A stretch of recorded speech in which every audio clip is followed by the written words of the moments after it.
প্রভু শ্রী শ্রী নিতাই সুন্দর সর্ব অবতার সারশিরোমণি শ্রী শ্রী নবদ্বীপ চন্দ্র শ্রীমান মহাপ্রভুর পরম প্রিয় পার্ষদ বর্জ পরম করুণা ভাজন বিশ্ব বৈষ্ণব বরেন্দ্র কুল মুকুটমণি শ্রীল শ্রীযুক্ত কৃষ্ণদাস কবিরাজ গোস্বামী চরণ আজ থেকে কয়েক শতাব্দী পূর্বে মধুময় শ্রীরাম বৃন্দাবনে নিষ্কিঞ্চন বৈষ্ণববৃন্দের দ্বারা অনুপ্রাণিত হয়ে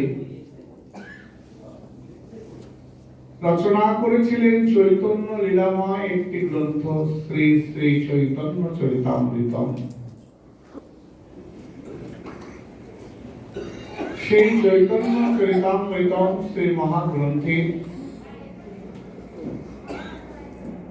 মধ্য লীলার অষ্টম পরিচ্ছেদ আস্বাদনের বিষয়বস্তু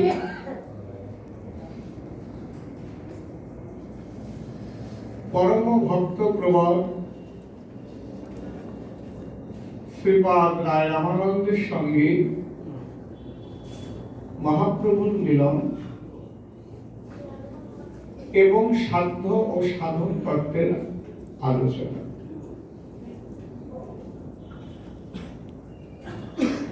কলিযুগ পতিত পাবন ঠাকুর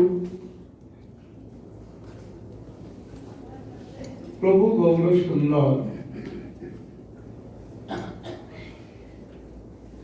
রাধা ভাবকান্তি নিয়ে শ্রীরাম নবদ্বীপে অবতীর্ণ হয়েছেন।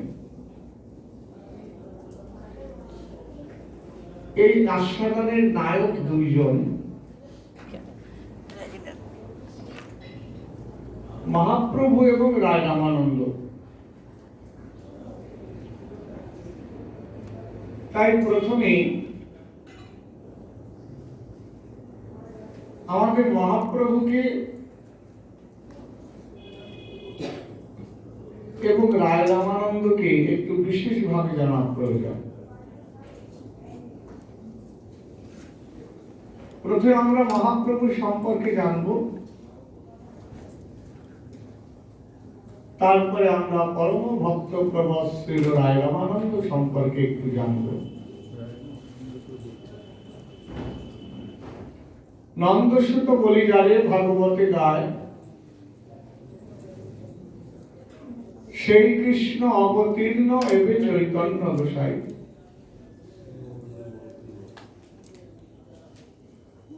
বৃন্দাবন দাস ঠাকুর কলম ধরলেন চৈতন্য ভাগবতে, নন্দসুত বলি যারে ভাগবতে গায়, সেই কৃষ্ণ অবতীর্ণ এবে চৈতন্য গোসাই।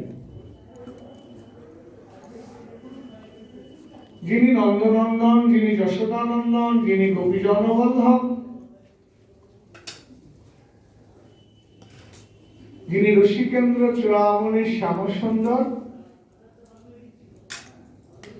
এইবার ভক্তি রসলোভী কৃষ্ণ গৌর হয়েছেন।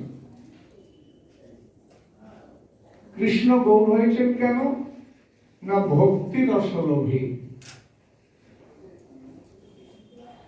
আজকে ভক্তি রসের প্রতি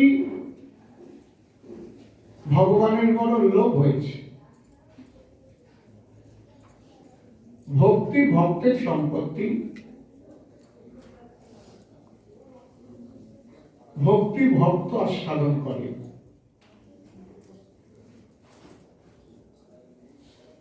যে ভক্তি ভক্ত আস্বাদন করে সেই ভক্তির প্রতি ভগবানের বড় লোভ, যে আমার ভক্ত ভক্তিরস আস্বাদন করে অনেক অনেক সুখ পায়। ভগবান বসে বসে দেখেন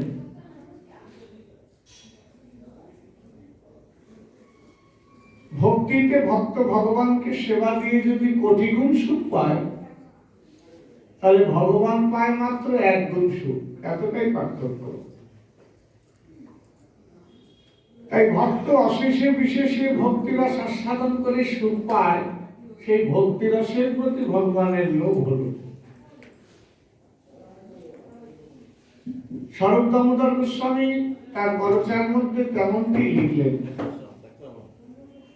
শ্রী রাধায়া প্রণয় মহিমা কীদৃশ্য বরৈবা সাধ্য জানাত বৌদ্ধ মধুরিমা কীদৃশ্য বা মদীয় সক্ষম চাষা ভগন ভবতু কীদৃশ্য হইতিল ভাব তদ ভাবার্থ সমজনী সচিগর্ভ সেন্দু হরিকেন্দু। রাধারানীর প্রেম মাধুর্যটি কেমন? রাধারানী কেমন শক্তির অধিকারিণী? গোবিন্দ বলছেন, না জানি মতে আছে কোন রস, রাধার মোহিনী শক্তি জানে করে বস। রাধারানী হচ্ছেন কৃষ্ণের আহ্লাদিনী শক্তি। সেই আহ্লাদিনী শক্তি শ্রীমতী রাধারানী গোবিন্দকে ভালোবেসে কি সুখ পান, এইটা ভগবানের জানবার বাসনা হল। আবার বাসনা হচ্ছে কৈছন মধুরিমা। কৈছন রাধা প্রেমা কৈছন মধুরিমা কৈছন সুখে ভোগ এটিও বাঞ্ছিত রতন ব্রজে না হইল পূরণ। রাধারানীর প্রেম মাধুর্যটি কেমন, এটা আমাকে জানতে হবে। কৈছন মধুরিমা, আমার মধ্যেই বা কি মাধুর্য আছে? ভগবানের মধ্যে অনন্ত মাধুর্য আছে। ঐশ্বর্য আছে 6টি, কিন্তু মাধুর্য অনন্ত। বৈষ্ণবকুল মুকুটমণি গৌরী আচার্য শিরোমণি শ্রীল রূপ গোস্বামী তার উজ্জ্বল নীলমণি গ্রন্থে বিশেষ করে 7টি মাধুর্যের বর্ণনা দিয়েছেন। যেমন ভগবানের নাম মাধুর্য, ভগবানের রূপ মাধুর্য, ভগবানের গুণ মাধুর্য, ভগবানের প্রেম মাধুর্য, ভগবানের বেণু মাধুর্য, ভগবানের সঙ্গ মাধুর্য, ভগবানের লীলা মাধুর্য। অনন্ত মাধুর্যের মধ্যে এই 7টি মাধুর্য বিশেষ প্রধান। যে 7টি মাধুর্যকে অশেষে বিশেষে আস্বাদন করেছেন আমার বিশ্বভানুনন্দিনী শ্রীমতী রাধারানী, যে আস্বাদন অন্য কেউ আর করতে পারেনি। হয়তো ছিটে ফোটা কেউ কিছু করেছে, কিন্তু অশেষে বিশেষে কৃষ্ণ মাধুর্যকে আস্বাদন যিনি করেছেন তিনি হচ্ছেন বিশ্বভানুনন্দিনী শ্রীমতী রাধারানী। আমার মাধুর্যকে আস্বাদন করে রাধারানী কি জাতীয় সুখ উপভোগ করেন, কৈছন সুখে ভোগ, এটা আমাকে জানতে হবে। এটা তো আমার জানা হলো না, ভগবানের বৃন্দাবনে বাসনা হলো। তাহলে 3টি বাসনা হয়েছে ভগবানের। প্রথম বাসনাটি হচ্ছে রাধারানীর প্রেম মাধুর্য কেমন, ভক্তিরস আস্বাদন করতে হবে। দ্বিতীয়, আমার মধ্যে যে মাধুর্য আছে সেই মধুরিমাই বা কেমন। আপন মাধুর্য হলে আপনার মন আপনি আপনি চাহে করিতে আলিঙ্গন। দর্পণে হেরে যদি আপন মাধুরী, আস্বাদিতে লোভ হয় আস্বাদিতে লাগে। আমার গোবিন্দ নিজ মাধুর্যের প্রতি নিজেই প্রলুব্ধ হচ্ছে। দর্পণের মধ্যে যখন গোবিন্দ নিজের মাধুর্যকে দর্শন করছেন, সেই নিজ মাধুর্যকে দর্শন করে গোবিন্দ বারবার নিজেকেই নিজে আলিঙ্গন করতে যাচ্ছেন। সখীরা বলছে, শ্যামসুন্দর, তুমি অমনি ভাবে কাকে আলিঙ্গন করতে যাচ্ছ? গোবিন্দ বলছে, দেখো দর্পণের মধ্যে কি সুন্দর এক অপরূপ রূপের মানুষ। সখীরা মুখে বসন দিয়ে হেসে হেসে বলছে, সুন্দর, তুমি চিনতে পারছো না? ওই দর্পণের মধ্যে যে অপূর্ব সুন্দর মানুষ, সেটি তো অন্য কেউ নয়, সে তো তুমি, তোমারই প্রতিবিম্ব। তাই গোবিন্দ নিজের মাধুর্য দর্পণের মধ্যে কিংবা যমুনার জলের মধ্যে দর্শন করে নিজেকেই নিজে আলিঙ্গন করতে চায়, আস্বাদন করতে চায়। কিন্তু আস্বাদন তো করতে পারেন না। তাহলে কেমন করে আস্বাদন করবেন? গোবিন্দের যে বিষয় কোটি, গোবিন্দকে যিনি আস্বাদন করেন তিনি হচ্ছেন আশ্রয় কোটি ভক্ত বিগ্রহ, আর ভগবান তিনি বিষয় বিগ্রহ, তিনি বিষয় কোটি। তাই নিজে নিজেকে আস্বাদন করতে পারেন না, তাই নিজ মাধুর্যের প্রতি হলো লোভ।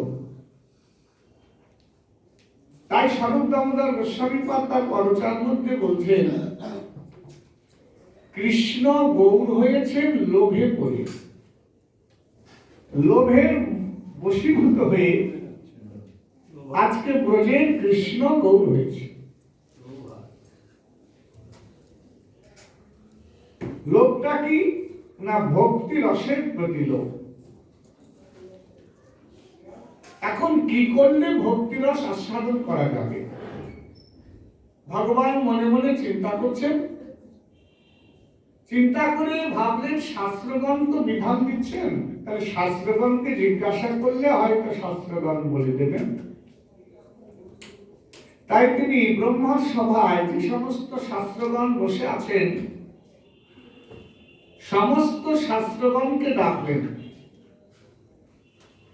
বাবা, ব্রহ্মার সভায় সব শাস্ত্রগণ বসে আছেন, 4 বেদ বসে আছেন মূর্তিমন্ত হয়ে, ঋক সাম যজু অথর্ব, শ্রুতি স্মৃতি দর্শন উপনিষদগণ বসে আছেন, 18 পুরাণ বসে আছেন, সমস্ত শাস্ত্রগণ বসে আছেন, মহাভারত বসে আছেন, শ্রী গীতা বসে আছেন, তন্ত্রগণ বসে আছেন। ভগবান সবাইকে স্মরণ করলেন, তোমরা একটিবার এসো, আমি তোমাদের কাছ থেকে একটু বিধান জানব। ব্রহ্মার সভা থেকে সমস্ত শাস্ত্র মূর্তিমন্ত হয়ে শ্রী ভগবানের চরণ সমীপে উপনীত হয়ে দণ্ডবত প্রণাম জানিয়ে বলছেন, হে প্রভু, হে অনন্ত কোটি বিশ্ব ব্রহ্মাণ্ডের ভজনীয় পাদপদ্ম, তুমি আমাদের স্মরণ করেছো কেন? তোমার নিঃশ্বাস থেকে প্রশ্বাস থেকে তোমার শ্রীমুখ থেকে আমাদের জন্ম, তুমি আমাদের ডেকেছো কেন? শ্রী ভগবান বলছে, দেখো শাস্ত্রগণ, তোমাদেরকে ডেকেছি একটা বিধান নেব বলে, একটা বিধান জানবো বলে। কি বিধান?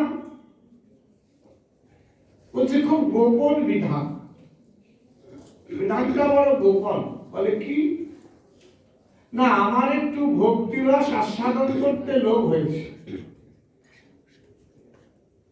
আমি একটু ভক্তিরস আস্বাদন করব।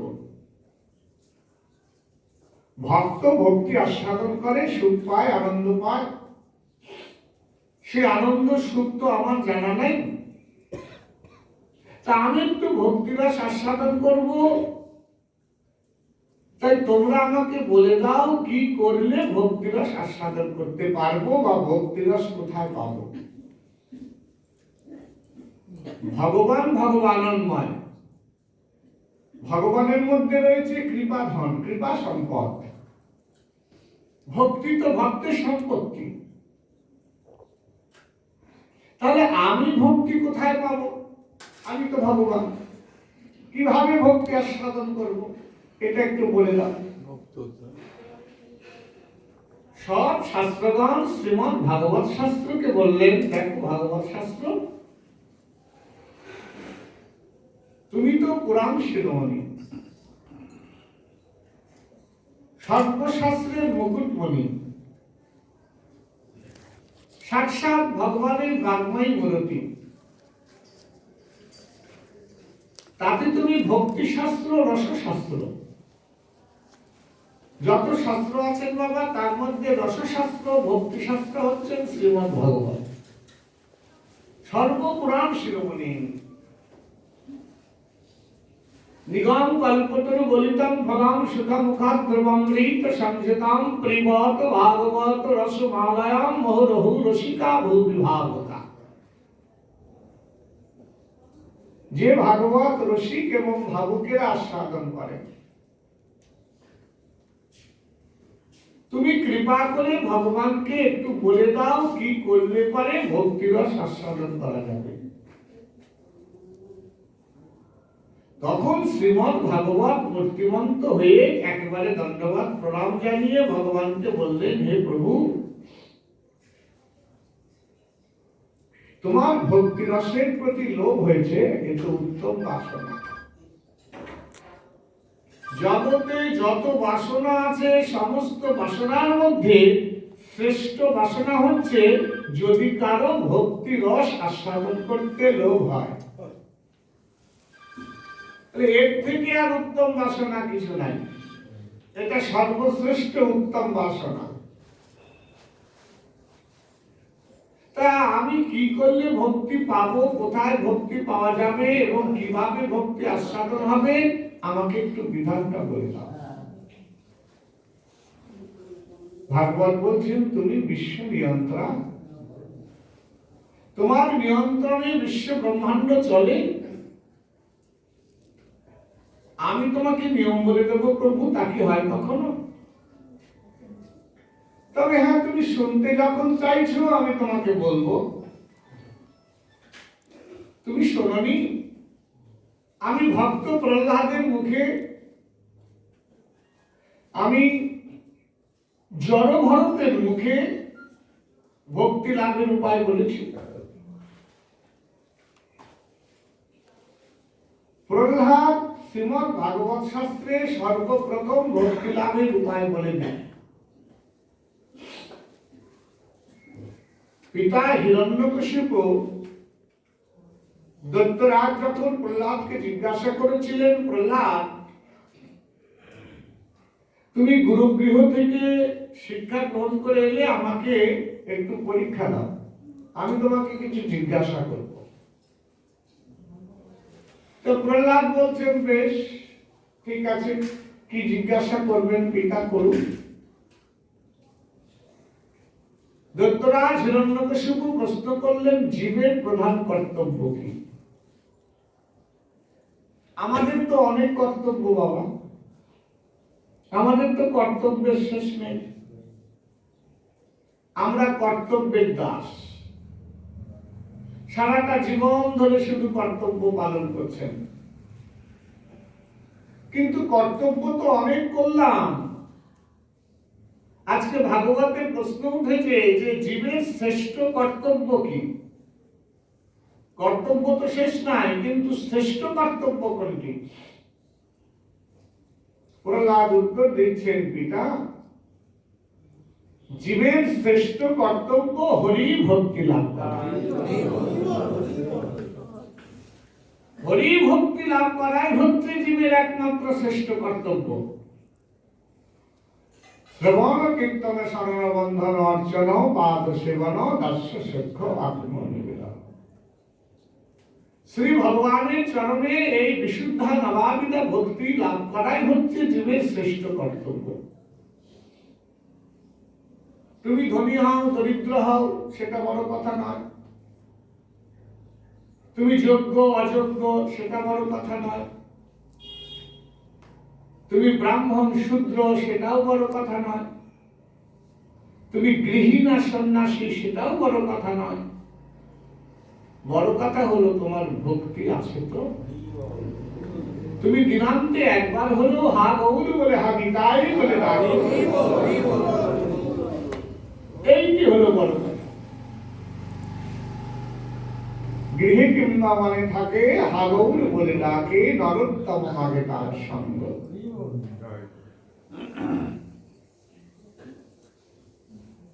জীবের শ্রেষ্ঠ কর্তব্য হরি ভক্তি লাভ করা। হরি ভক্তি লাভ করা যদি জীবের শ্রেষ্ঠ কর্তব্য হয়, আচ্ছা প্রহ্লাদ, আমার গুরুদেব শুক্রাচার্য দৈত্য গুরু, তোমার গুরুদেব সন্ন্যামার্গ, তারা তো সব শাস্ত্র পড়েছেন, সর্বশাস্ত্র বিশারদ তারা, তবে তাদের কেন হরিভক্তি লাভ হয় না? সর্বশাস্ত্রে তো হরিভক্তির কথা বলা আছে, তাহলে সব শাস্ত্রে যদি হরিভক্তির কথা বলা থাকবে, তাহলে আমার গুরুদেব, তোমার গুরুদেব, দৈত্য গুরু, এদের কেন হরিভক্তি হলো না? প্রহ্লাদ বলছে, পিতা, শাস্ত্র পড়লে আর শাস্ত্র শুনলে হরিভক্তি হয় না, খুব কঠিন। শাস্ত্র শুনলেও হবে না, শাস্ত্র পড়লেও হবে না। তাহলে মহতের কৃপা দিয়ে শাস্ত্র মন্থন না করলে হরি ভক্তি লাভ হয়। যেমন দুধের মধ্যে নবনী আছে, দুধের মধ্যে নবনী তো থাকে, তো সত্য, কিন্তু দুধের মধ্যে কেউ হাত দিয়ে যদি নবনী খোঁজে, সে কি নবনী পায়? সে তো কস্মিন কালে কখনো নবনী পায় না। কিন্তু দুধের মধ্যে যদি মন্থন দণ্ড দিয়ে মন্থন করা হয় দুধ, তাহলে দুধ থেকে নবনী ভেসে ভেসে ওঠে।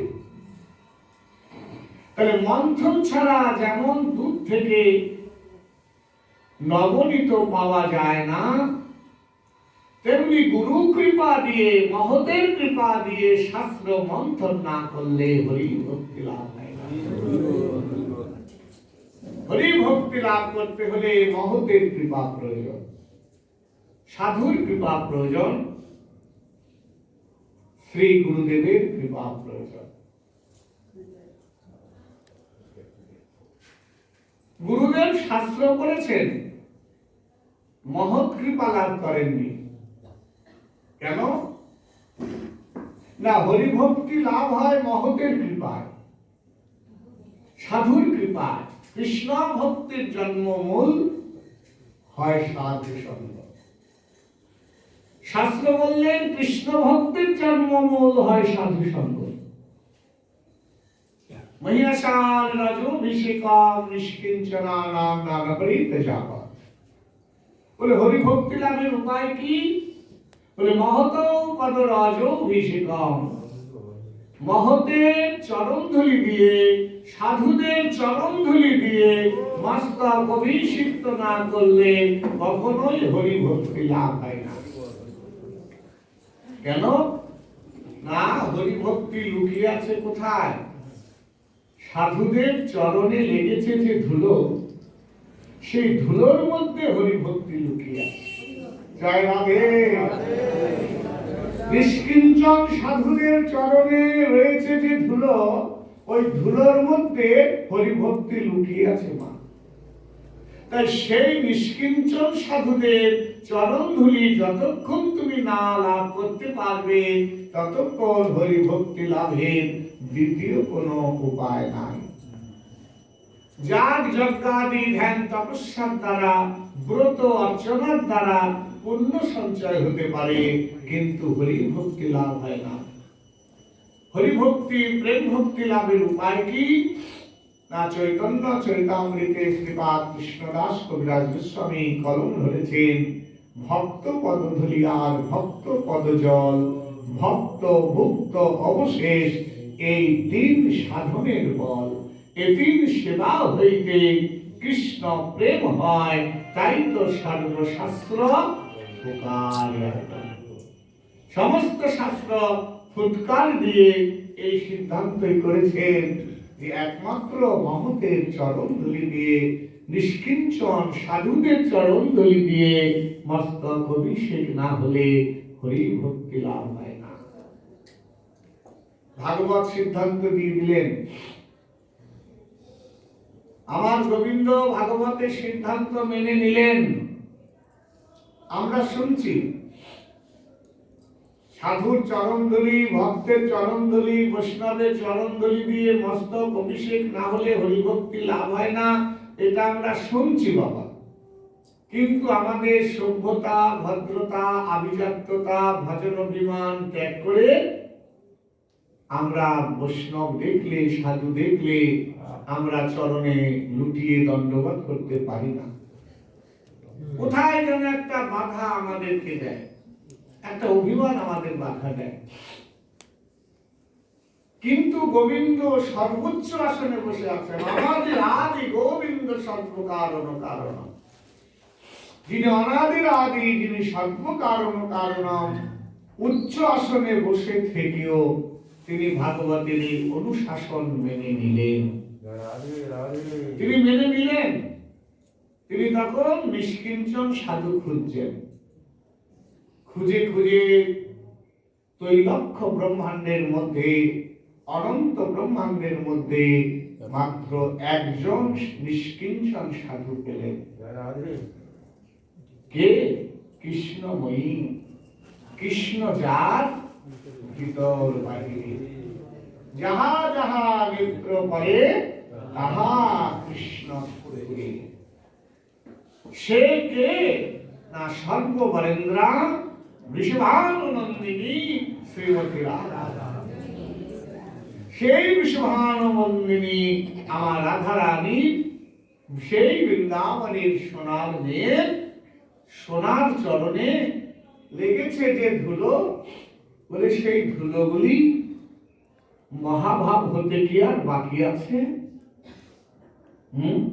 লাদিনীর সার প্রেম, প্রেম সার ভাব, ভাবের পরম কাষ্টা, নাম মহাভাব, মহাভাব স্বরূপা শ্রী রাধা ঠাকুরানী, সর্বগুণ খনি কৃষ্ণ কান্তা শিরোমণি। তাহলে সর্ববরেন্দ্রা মহাভাবময়ী সেই সোনার মেয়ের, সোনার চরণের সোনার ধুলো মেখে মেখে ব্রজের কালশ্যাম নদিয়ায় সোনার গৌর। আমার বৃন্দাবনের সোনার মেয়ের সেই সোনার চরণে সেই সোনার ধুলো মেখে মেখে ব্রজের কালশ্যাম নদিয়ায় সোনার গৌর হয়ে গেল। তাহলে গৌর কে? আমার গৌর হচ্ছে ব্রজের কৃষ্ণ। ভাবিয়া দেখিল মনে শ্রীরাধার স্বরূপবিনে, ওই প্রেমাস্বাদ প্রভু নয়, তাই রাধার উপকান্তি ধরি, রাধা প্রেম গুরু করি, নদিয়ায় শশী গর্ভে করল উদয়। আজকে ব্রজের কৃষ্ণই, ব্রজের শ্যামসুন্দরী সেই রাধা ভাবদ্যুতি সুবলিত তনু নিয়ে নবদ্বীপে শচীগর্ভ সিন্ধু মাঝে গৌর রূপে প্রকট হয়েছে। তাই মহাপ্রভু হচ্ছেন বাসনা পূর্তির কলেবর, আস্বাদনের তনু। গৌর স্বরূপটা হচ্ছে আস্বাদনের স্বরূপ। সে অপূর্ণ বাসনাকে পূরণ করতেই কৃষ্ণ গৌর হয়েছে। তাই কবিরাজ গোস্বামী কলম ধরলেন চৈতন্য চরিতামৃতের আদিলীলার ৪র্থ পরিচ্ছেদে, শ্রীরাধিকার ভাবকান্তি করি অঙ্গীকার, যুগ ধর্ম প্রেম নাম কইল প্রচার। যুগ ধর্ম নাম প্রেম কইল প্রচার। তাই নাম প্রেম প্রচার করবার জন্য, তৃণবংশ আস্বাদন করবার জন্য আজ কৃষ্ণ গৌর হয়েছে। ২৪ বৎসর করেছেন নবদ্বীপ লীলা। ২৪ বৎসর যাবে শেষ মাঘ মাস। তার শুক্লা পক্ষে প্রভু করিলা সন্ন্যাস। কাটোয়া কাঞ্চননগরে ছিল সন্ন্যাসী কুল মুকুটমণি কেশব ভারতীর নিকট তিনি সন্ন্যাস গ্রহণ করলেন। সন্ন্যাস নিলেন কেন গৌরসুন্দর মহাপ্রভু? সন্ন্যাস তো জীবের জন্য, ভগবানের সন্ন্যাসের কি প্রয়োজন? ভগবানের তো সন্ন্যাসের প্রয়োজন নাই। এটা ছল। সন্ন্যাসটা মহাপ্রভুর একটা ছল লীলা। এর দুটো কারণ যদিও চৈতন্য চরিতামৃতে বর্ণনা করা হয়েছে। সেকালে সেই সময়ের নবদ্বীপের তথা বাংলার কুলীন ব্রাহ্মণ তার্কিক পড়ুয়া পণ্ডিত ছিল যারা, তারা মহাপ্রভুর প্রেম ধর্মকে মেনে নিতে চান নাই, পারেননি। তখন মহাপ্রভু চিন্তা করেছিলেন আমি সন্ন্যাস নেব, সবাইকে কৃষ্ণ নামে মাতোয়ারা করব। কেননা রাম আদি অবতারে ক্রোধে নানা অস্ত্র ধরে কত অসুরেরে করেছি সংগ্রাম। এবে অস্ত্র না ধরিব প্রাণে কারে না মারিব, হরিনামে চিত্ত শুদ্ধি করিব সবার। এইবার হরিনাম দিয়ে প্রেম দিয়ে জীবের চিত্ত শুদ্ধি করব। বরণ আশ্রম কিঞ্চন কিঞ্চন গুরাকার দোষ নাহি করে, কমলা ভবা বিরিঞ্চি দুদহ প্রেম নিধি গোরা চাচি দেউল জগজনী। যে চায় সে পায়, যে না চায় সে উপায়, গৌর আমার দাতা শিরোমণি। তাহলে গৌর আমার মহাবদান্য। এবার ব্রাহ্মণ ক্ষত্র বৈশ্য শূদ্রের বিচার নাই, ধনী দরিদ্রের বিচার নাই, গৃহী সন্ন্যাসীর বিচার নাই, যোগ্য অযোগ্যের বিচার নাই, পাত্র অপাত্রের বিচার নাই, এমনকি নারী পুরুষের বিচার নাই। মহাপ্রভু সবাইকে একাকার করে দিলেন কৃষ্ণ প্রেম দিয়ে, কৃষ্ণ নাম দিয়ে। তাই চিন্তা করলেন যদি আমি সন্ন্যাস গ্রহণ করি, সন্ন্যাসী বুদ্ধিতে মরে করিবে প্রণাম, ইহাতে খণ্ডিবে দুঃখ ওদের হইবে পরিত্রাণ। এই তার্কিক পড়ুয়া পণ্ডিতরা যদি আমাকে সন্ন্যাসী জ্ঞানে প্রণাম করে, তবুও এদের উদ্ধার হবে। আরেকটি কারণ, মহাপ্রভু জগৎ ভরে প্রেম দিতে এসেছেন, জগৎ ভরে প্রতিটি জীবকে প্রেম দিতে এসেছেন।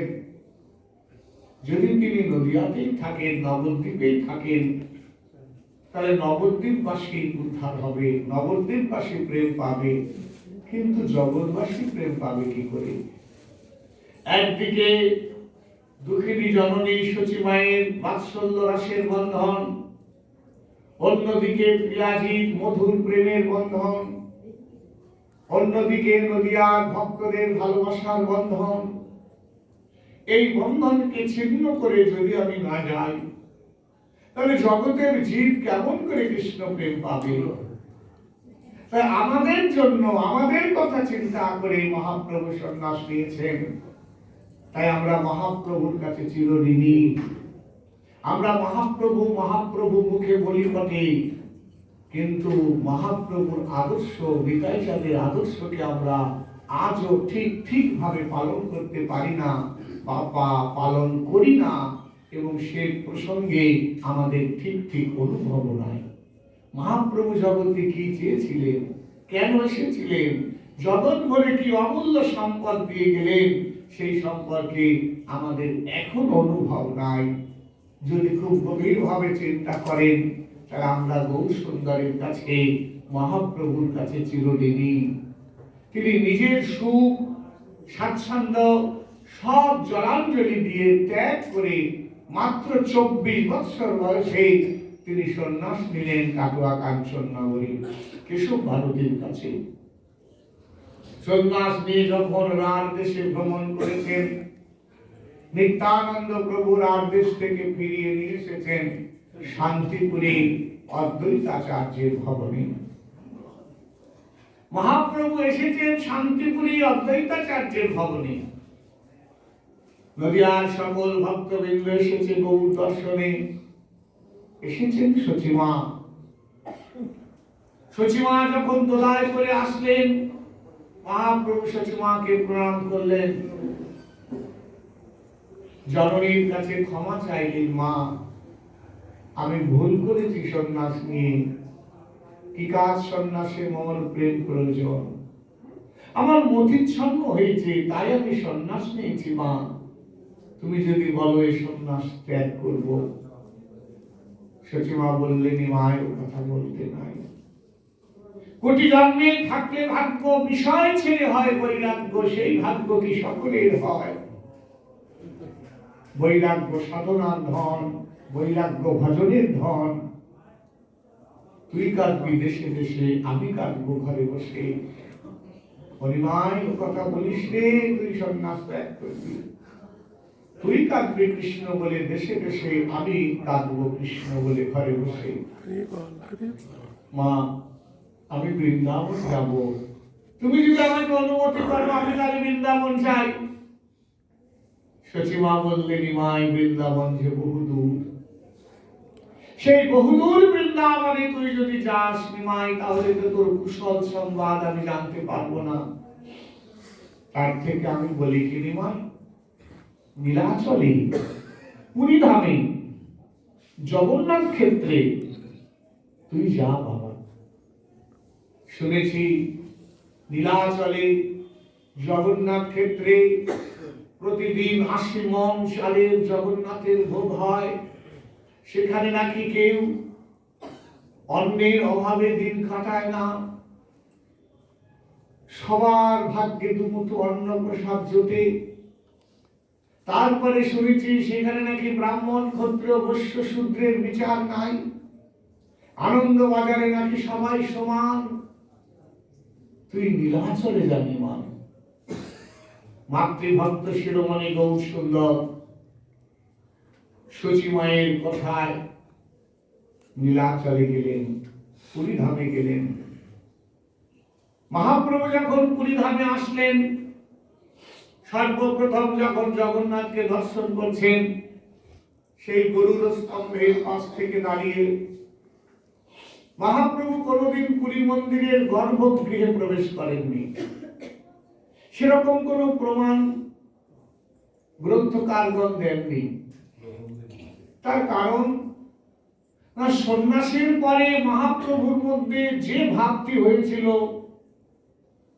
সেই ভাবটি ছিল সম্পূর্ণ রাধা ভাব। তিনি ছিলেন রাধা ভাবে বিভাবিত।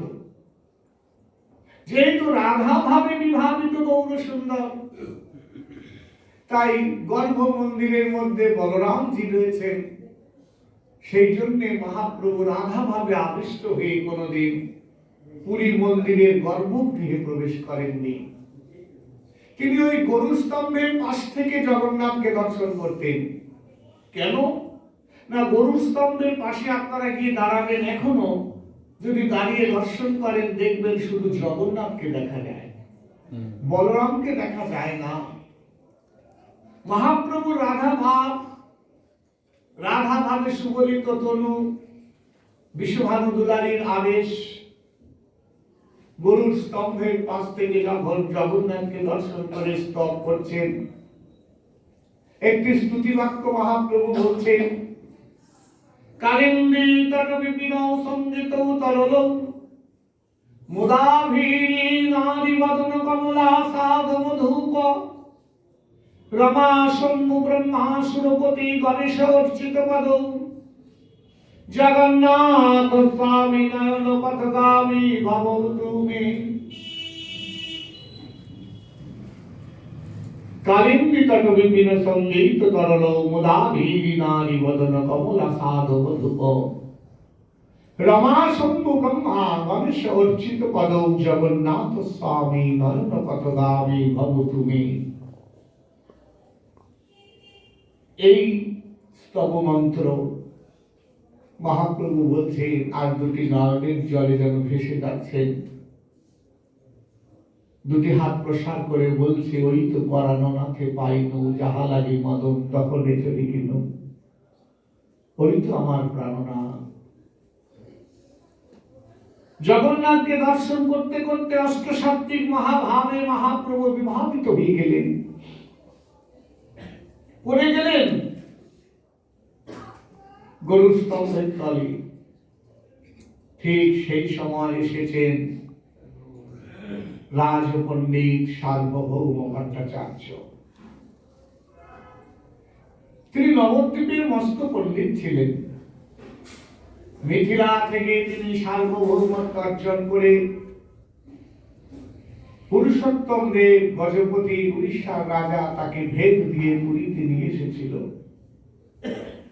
তিনি রাজসভা অলঙ্কৃত করতেন, তিনি ছিলেন রাজসভার মস্ত পণ্ডিত।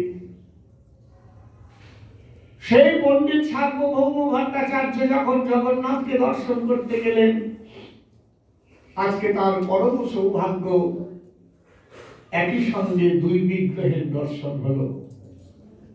একটি অচল বিগ্রহ, একটি সচল বিগ্রহ। দুই জগন্নাথের হইল দর্শন। এক জগন্নাথ অচল, এক জগন্নাথ সচল। রত্নবেদিতে বসে আছেন অচল জগন্নাথ, আর গরুর স্তম্ভের তলে পড়ে আছে সচল জগন্নাথ, নদিয়া সুন্দর গৌরী। মহাপ্রভুকে দর্শন করে সার্বভৌম ভট্টাচার্য চিন্তা করলেন, একই আকৃতি প্রকৃতি সবই দেখি ঈশ্বর লক্ষণ। অখিল জীবের মনোমুগ্ধকারী একই নবীন সন্ন্যাসী।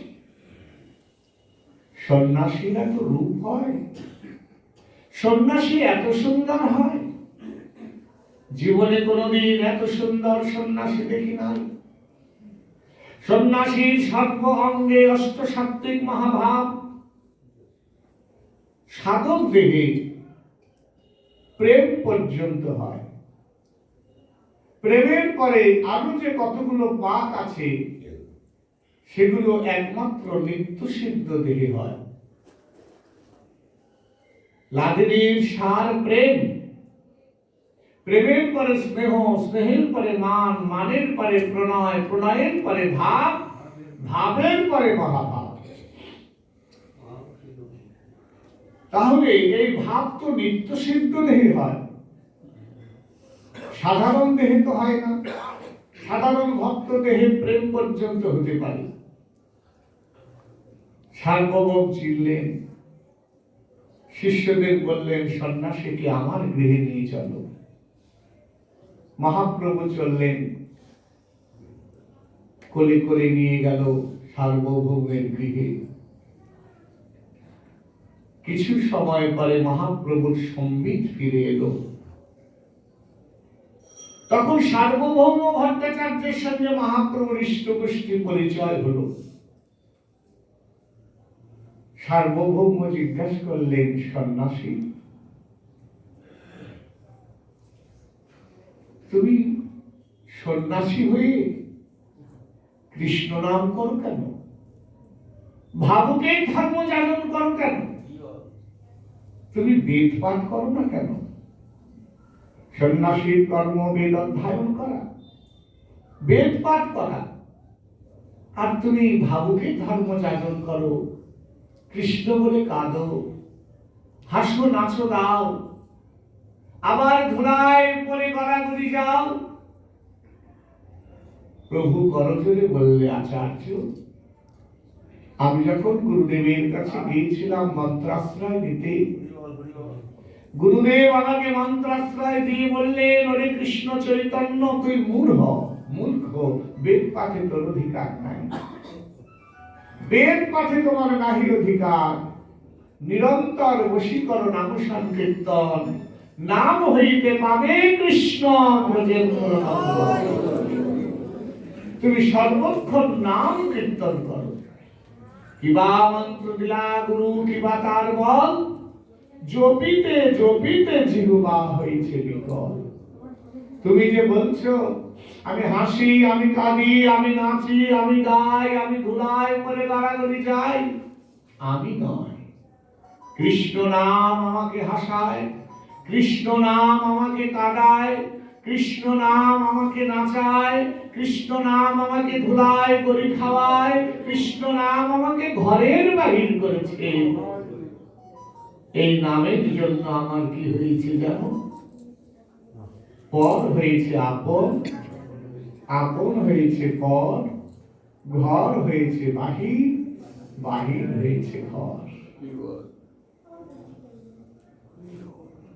তুমি বেদ পাঠ নাই বা করলে সন্ন্যাসী, তো বেদ শুনতে তো পারো। আমি যদি তোমাকে বেদ পাঠ করে শোনাই, তুমি শুনবে? প্রভু বললেন নিশ্চয়ই। তখন সার্বভৌম ভট্টাচার্য 7 দিন 7 রাত্রি নিরন্তর শ্রীমৎ মহাপ্রভুকে বেদ পাঠ করে শোনালেন। 7 দিন পরে সার্বভৌম ভট্টাচার্য অবাক হয়ে গেলেন। এইরকম শ্রোতা, এইরকম নীরব মনোগ্রাহী শ্রুতিধর শ্রোতা তো আমি জীবনে কখনো দেখিনি। আহার, নিদ্রা, বাহ্যক্রিয়া সব ত্যাগ করে নিরন্তর বেদ শুনেছে। ওগো সন্ন্যাসী, তুমি বুঝেছ বেদের ভাষ্য? প্রভু বলে উত্তম। তুমি যাহা বলিয়াছ সন্ন্যাসী, মহাপ্রভু বলছেন আচার্য সার্বভৌম, তুমি যাহা বলিয়াছ তাহা উত্তম, কিন্তু কিন্তু কেন? বলে কলিজীবের জন্য নহে। আমার কলিজীবের জন্য নহে। বলে কেন? বলে অত সময় কলিজীবের কোথায় তোমার ওই বেদ শুনবে আর বেদ পড়বে। অন্নগত প্রাণ অধপতে মন, কামেরী কাঞ্চনে আসক্তি, সর্বত্র অনাচার অবিচার অধর্মে জীব আকৃষ্ট আবিষ্ট। অতএব বেদ পাঠ করার সময় কলিজীবের কই। তাই আমি কলিজীবের জন্য তৈরি করা সাধন নিয়ে এসেছি। কি সাধন এনেছো প্রভু? হরের নাম হরের নাম হরের নাম কেবলম কলৌ নস্তৈব নস্তৈব নস্তৈব জীবের গতিরন্যথা। হরিনাম ছাড়া জীবের কোনো মুক্তি নাই, নাম ছাড়া জীবের বন্ধু নাই, নাম ছাড়া সাধন নাই, নাম ছাড়া মুক্তি নাই। তাই আমি কলিজীবের জন্য কৃষ্ণ নাম এনেছি। শুধু নাম নয়, আচার্য প্রেমে মাখা নাম, প্রেম মাখা নাম এনেছি। প্রেম নাম প্রচারিতে এই অবতার। এইবার গৌরহরি এসেছেন সেই প্রেম নাম প্রচার করবার জন্য জগৎ হয়ে। তখন মহাপ্রভু হেসে সার্বভৌম ভট্টাচার্যকে স্বরূপ দর্শন করালেন। দেখো সার্বভৌম আমি কে? আমি ত্রেতা যুগের শ্রীরামচন্দ্র। সার্বভৌম দেখছেন ধনুধারী রামচন্দ্র দাঁড়িয়ে আছে। সার্বভৌম প্রণাম করেছে। রামায় রামচন্দ্রায় রামভদ্রায় ভেতসে রঘুনাথায় নাথায় সীতাপতি পতায় নমো নমঃ। প্রণাম করেছেন চরণে। দেখো সার্বভৌম আমি দাপরের কৃষ্ণ বংশীধারী, আমি সেই গোপীজন বল্লভ, আমি সেই মুরলীধারী। আবার সার্বভৌম প্রণাম করছেন, হে কৃষ্ণ করুণা সিন্ধু দীনবন্ধু জগৎপতে গোপেশ গোপিকা কান্ত শ্রী রাধা কান্ত নমস্তুতে। সার্বভৌম দেখো এই অধুনা কলিযুগে আমি দণ্ডকমণ্ডলধারী নবীন সন্ন্যাসী শ্রীকৃষ্ণ চৈতন্য। অমনি সার্বভৌম ষষ্ঠাঙ্গে প্রণাম করে বলছেন, উজ্জ্বল বরণ গৌরব